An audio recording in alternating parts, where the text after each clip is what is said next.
Hey guys, Jess with Peekaboo Wreaths. Our next wreath that we're working on in this series is Patriotic. So we're gonna do two of those. They're both Americana, so more of like the burlap themes. We have these two mesh that we're gonna use, this navy blue with the cream. This one has a little bit of a red and blue metallic stripe. We have this burlap with the cotton strands and this burlap with the ivory stripe. These are the ribbons we're going to use. We have this burlap one that has really pretty red, white, and blue stars. The red and blue have a little bit of sparkle on them. We have this rustic flag print and then this stripe as well with the burlap in there. So those are the ribbon choices. We're going to start loading our mesh onto this frame. It's a 14-inch frame. Similar, actually exactly the same as we did before. We have those videos you can go check out if you're interested in learning how to wire up your frame.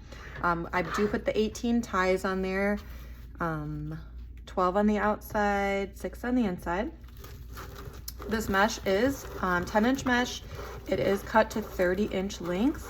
And what I'm doing here is I'm just ruffling it up the center, curling the ends a couple of times, and then just gathering it together kind of like a butterfly. I flip it over, kind of make sure that it's somewhat in the middle. It doesn't have to be perfect. And then I tie it down in one of the ties. So I do have 4 different mesh in this wreath. Sometimes I use 1, sometimes I use 2, and sometimes I just use 4. I already had this cotton one, and then the burlap with the ivory stripe cut. And I wanted to make a couple patriotic wreaths. I do have a few in my shop already. I did look back over my past year's sales, and it did seem like the Americana ones did tend to sell a little bit better. So I wanted to make a couple of those to have them available. It seems like every year that I make wreaths, I definitely don't want to toot my own horn, but it's just like anything else where the more practice you get, the better you get at it. And when you try out new techniques, you find that you like certain things maybe a little bit better than the way that you've done them in the past, which is normal. Not to say that, not trying to say that like I've gotten so much better each year over year, but practice does make progress, and we're gonna go with that. So here we go with this one. Just like before, gather it up in the middle. You do get a few little strings. You can cut them or you can pull them. The mesh with the stripes in it tend to be easier to stay in the middle because they do have stripes, so you can just, if you have a little bit of a struggle making sure it's even on both sides, you can, if you choose one with a stripe, you can make sure that you follow that stripe all the way up. Turn it. Let's get the navy blue. When I do work with the Americana color scheme, tends to, obviously still be red, white, and blue with the burlap included as well. I did like this one with the navy blue in it, just because it helps throw in a little bit of color without being too bright. The traditional color schemes obviously are red, white, and blue for patriotic. But when you're focusing on more of a theme, you want to not just have like bold red, bold white, bold blues. Try to think more of like creams. Cream still looks like white with being a little bit maybe mixed in with a little bit of a vintage feel, or the more worn or lived in look, which is nice and cozy. And I want to create things for all the different styles that people have and love and use in their home to decorate. I was posting on my Facebook about how for summertime, I like to decorate in patriotic theme. Before you know, you got Memorial Day in May, and then before you know it, it seems to be July. And we got the 4th of July, and then we have, before you know it, we got June, July, August.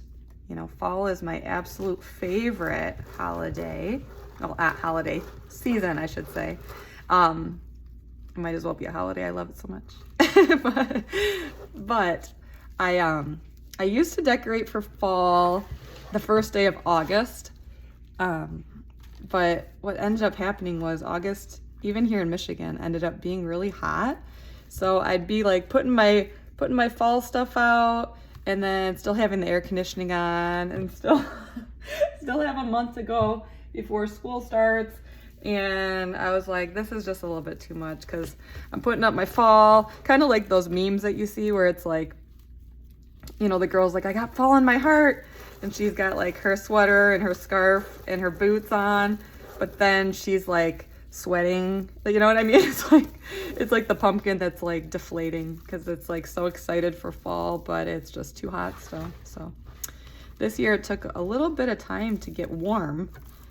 Even a couple days ago, Saturday morning, we went to watch my son play soccer, and it was 50 degrees outside, and it was really cold.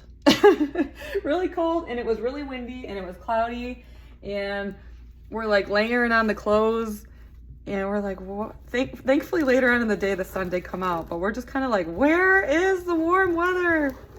You know what, over the weekend it was still May, almost June. We're like, when is it going to warm up? This is just ridiculous. We're ready for the warm weather. School's almost done, and we're ready for it to heat up. Today we're supposed to have a fully sunny day. It's supposed to be 78 today. So summer is coming. It will be here. And then before you know it, everybody's gonna be like, it's too hot. right?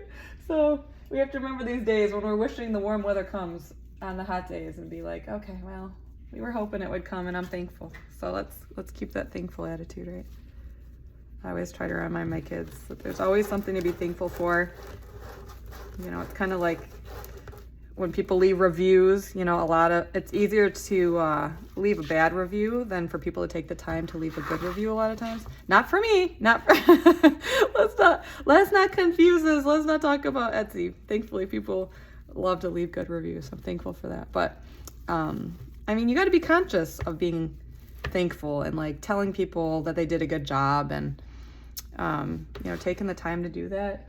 I feel like a lot of times we're so busy that we don't always take the time to just slow on down and take that time to be thankful. So it's an important thing to do. I try to help my kids to do it too. I'm trying to remember my pattern here. So we got those cotton strands. Now we're going with the ivory wide stripe, which is the same pattern as this navy blue with cream wide stripe. So I'm kind of going with that matchy, but not exactly matchy type of thing. Kind of like when you make a bow, you know, it looks nice and cohesive if you use ribbon that's like 2.5 inch and the same pattern in a 1.5 inch. It just looks nice and makes your eyes happy. Starting to fill up this wreath base. I'm starting to lose a little bit of my space here, but hopefully you guys can still see what I'm doing. So I'm just, like I said before, trying to, with this striped one, you can kind of stay right up the middle there. Roll it a couple times, ruffle it on in, and put it in that next tie. Just like I said before, we got 12 ties on the outside, 6 on the inside.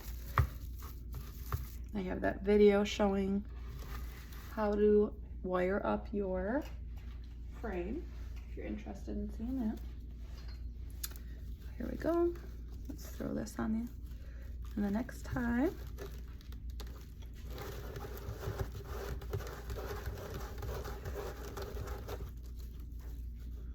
don't forget to like and comment and subscribe if you do like this video, whether you're learning how to make a wreath for yourself or if you are just kind of wanting to see the behind the scenes and what goes into making a wreath. I hope you've been enjoying these. I just started making these videos, just a few weeks ago. I was kind of nervous to do it. I was like, will people want to watch? But I just remembered that I started making wreaths from YouTube videos, and if I help somebody else, then I'm thankful I'm able to do that. All right, so let's continue on the inside. We have our burlap stripe with the cotton in it. Let's roll that up. On the inside ring, we do the same thing that we did on the outside ring. Gather that mesh, roll it on in. put it the cut edge side down so that it kind of helps minimize frays if any of them happen. Twist it once. You don't want to twist it too many times because then you'll run out of twist tie to put your ribbon. You want to make sure that you leave space for that. Go. Get the cotton one ready, or the ivory stripe, I should say.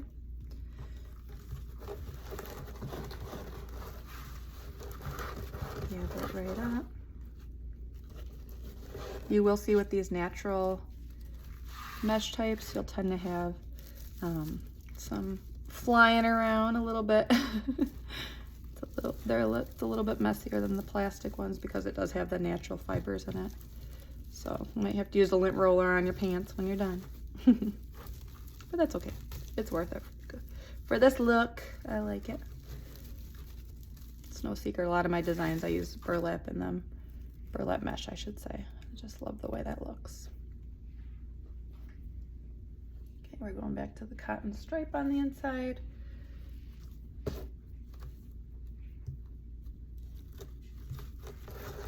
It actually looks like I need to cut one more set of that blue and red. So let me get that ready. I use a rotary cutter to cut that. Let me grab my mesh. I like to cut the two pieces of the two rolls together because it saves time. So let me grab that, and then we'll stretch it out and cut it. There you go. So just line them up like this. And you can either use a ruler or you can use a like a pad that has a measuring strip on it. So right here we have 24 inches, and then we just stretch it over to the 6 mark right there. And then we know to cut it right there. There we go. Most rotary cutters have that little safety knob on there. You want to make sure you use that.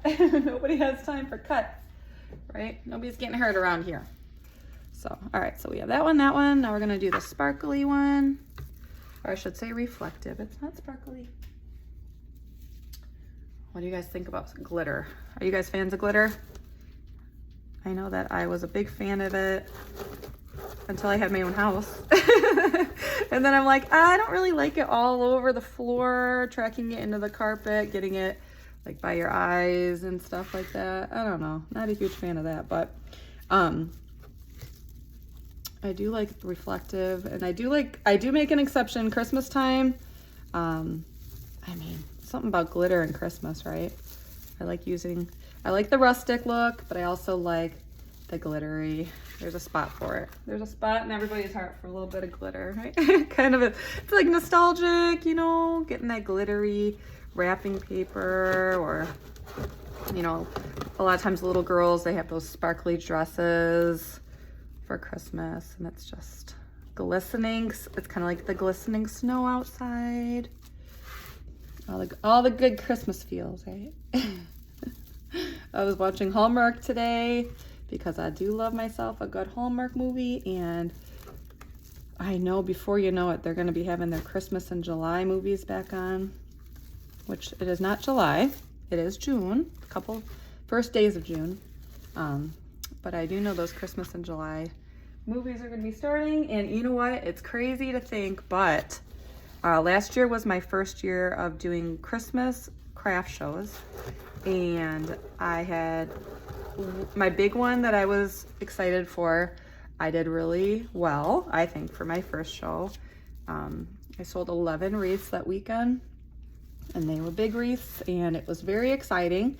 And then I forgot, or maybe just like I was so nervous to do my first show when I signed up that I didn't think that I should sign up for more than one show. Like, don't put all your eggs in one basket type of thing. And by the time I realized that, there was not a lot of openings left for different shows because everything was full. Everybody signs up for things really quickly and gets all their plans ready. So I signed up for something that was open. It was put on by a small business that's a couple cities over from me, and they had like a really big Facebook presence, and you know, I thought they had like really good marketing and all these things, and I was like, okay, I'll try it. And it was at like a sports center, like a sports complex where like kids go to play sports. And I thought, okay, you know, maybe this isn't normally where I would sell my wreaths, but you know, maybe with the marketing, maybe like all the parents are coming to see their kids play and they're like seeing the flyers or something for the show, that it would be a big hit. But it was not a big hit. The only thing that was a big hit there was the bouncy house, which was the main draw. Okay, but anyways, moving on. So we have our wreath. It has all the mesh on it. As you can see, it's like it's a nice full wreath base. Normally these measure about 24 to 25 inches across and about 8 inches deep after I have all of the ribbon on it. So we can start putting our ribbon on now. As I said before, we have the burlap, spars, and then the flags, the different types of flags. We got the stripe and then the more weathered flag look. So I'm gonna put this one on top like that. I'm gonna fold it in half, trying to line them up a little bit. My ribbons are always cut between 12 and 13 inches in length. These are 2.5 inches wide. So just gather them like that, make them in a little birdie like that, and then I always start on the outside. It's preference what you do, but just like a lot of things in life, you find out what works, and you don't, if it ain't broke, don't fix it, right? So then you just tuck under that tie, spread out your ribbons so that you can see both of them, and then move on to the next one. And when you're all done, you can come back and fix your ribbons. I tend to touch the ribbons once, you know, fold them, put it in there, fluff them once, and then move on. And then I'll just fix them at the end. Kind of like anything, the more you touch it, the more you fuss with it. Not only, you're kind of wasting your time because you're gonna end up having to come back at the end before you take pictures and kind of make it look, it's very best for pictures and marketing purposes. Plus a lot of times you put the florals in, they get a little bit fluffed. So, okay, we're doing this every other one, putting the different ones in. We're putting ribbon in each and every tie. It doesn't really matter which mesh, all the meshes that I use today, all the different kinds of mesh I should say, they all go together. They all correlate beautifully. So separate them out a little bit, push them down a smidge, and move on. So it's up to you, you know, which ribbon you put on top. You can switch them back and forth. You can, you know, put this one on top on this one, then put the sparkly star in top in the next one. I like to keep some kind of pattern though, so it looks like I am being deliberate about my choices, not just like willy-nilly as they say. But you know, that's one of the good things that I liked about making wreaths, is there's no like set rule. You kind of find out what you like, what style you like, and you stick to it, and it works for you. So here we go. Bend it a little bit, stick it in here. I've been posting these videos on YouTube and on Facebook and Instagram, so maybe let me know in the comments where you're seeing me at, and letting me know if you've started to try to make wreaths yourself or thought about making wreaths. Some of this mesh was bought at Hobby Lobby, and some of it was bought at a website that I buy from online. It's called craftoutlet.com. And they have really high quality mesh and different wreath making materials there. If you do buy at Hobby Lobby, not all Hobby Lobby meshes created equal. Some, like their plastic meshes, I don't really care for. They tend to be kind of thin, which means you end up having to cut longer lengths for it to look make a full wreath. But I do like their burlap meshes. I do feel like those are comparable to ones you'd buy anywhere else that has high quality wreath making materials. Wreath making materials are definitely, like a lot of things, you get what you pay for. When I first started making wreaths, I did buy my things at the Dollar Tree. That was kind of the draw for me. I was like, the YouTube video was like, make a nice wreath for your home using Dollar Tree materials. And I was like, okay. So then I tried it and I loved it and it turned out nice. And it was kind of one of those things where like, you don't know what it could look like in the future. Obviously you can't tell the future, but I love the way it looked. I was proud of my work and I was excited that I took the time to do something and it turned out. And then the more I did it and the more I watched videos of other wreath makers creating things, I was like, I want mine to look a little fancier and like a little, not exactly like theirs, but like a little bit more like theirs. And I realized like, you just slowly start using higher quality materials. You know, slowly start investing, realize like by that time I was selling them on Etsy and I was able to justify spending a little bit more, because when you make a higher quality item, you're able to charge higher prices because it looks better, it will last longer. And people that understand that it costs more, they don't mind paying more because they know the time and effort you put into that and the thought and all the things. So I started buying my things at Dollar Tree originally, like 7 years ago. Started moving up to like Joann's, Michael's, Hobby Lobby, buying some things online. The rest is history, I guess. You can even buy wreath supplies on Amazon. A lot of it is, so a lot of times people would think that Amazon has better prices because they have a lot of really good prices on most things, but sometimes Amazon does not have the best prices. Sometimes what you're paying is like a convenience charge, you know, not having to go to the store, not having to shop around, getting all your things in one spot instead of like a bunch of different websites. So sometimes Amazon is actually more expensive, and sometimes the quality is not there, most times I would say. So I don't normally buy wreath supplies from Amazon.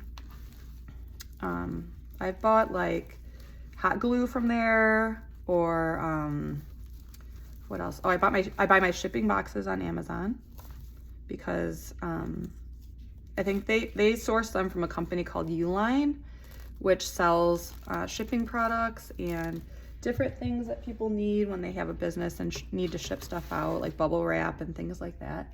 And Uline is kind of, they sell a lot of times things in big quantities, or like if you do buy boxes from them, you might have to go pick them up, or the shipping is very expensive. And I don't really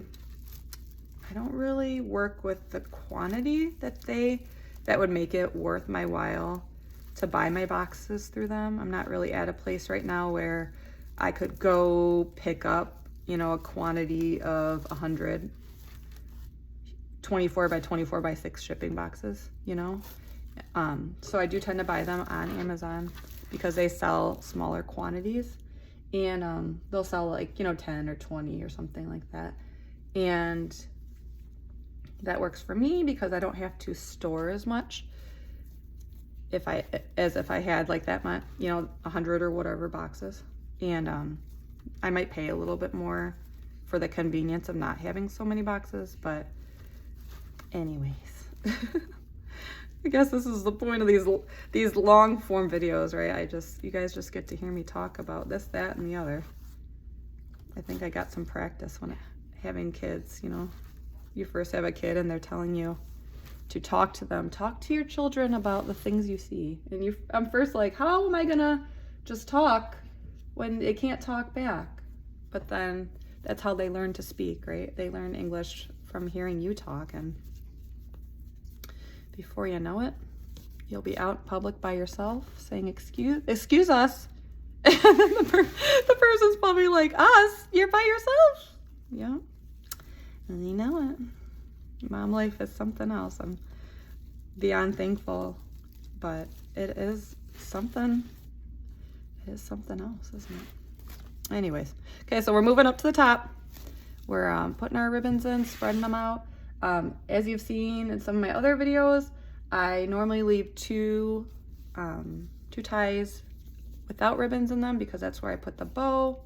If I do need to add ribbons later, I'll go back and do that, but I don't get them ready just because I don't want to waste them. I don't want to have two sitting there and then not ever get used and then end up getting thrown away because they're not on the roll. We want to make sure that we spend our money wisely. We don't want to waste any materials. So we're doing every other one just like we were on the bottom. We're going around the top here. I'll put that flag one on the top. I thought about it for a second to put the stars, but we'll just keep it consistent. Fold it like that. Spread it out a little bit. Put it down in that tie. I haven't really decided yet if I want to put a sign on this wreath or if I want to do a big bow and then just put a bunch of patriotic embellishments. So stay tuned for our next video when we decide what we want to do. I'll have put some thought into it by that point, but I guess I did put thought into it already. I'm not trying to undermine that I did think about this, to think about the colors and the ribbons and all that good stuff. So let's turn these last two. We'll do a couple more twists, gather them and tuck them under. And then as you're making your wreath, if you see any like strings like this, like even though you try to eliminate those by curling them under, sometimes the strings still happen. You know, just cut them as you go. Throw them away. All right, let's tuck this last one under. And then we're gonna be done for today. So I encourage you to make your own patriotic wreath. If you don't want to do that, I do have my Etsy shop in the description of this if you want to go check out the ones that are already made, or this one will be listed in a couple days once it's finished. And we will see you next time. Here we go. One last look. All right, thanks so much. See you later. Bye-bye.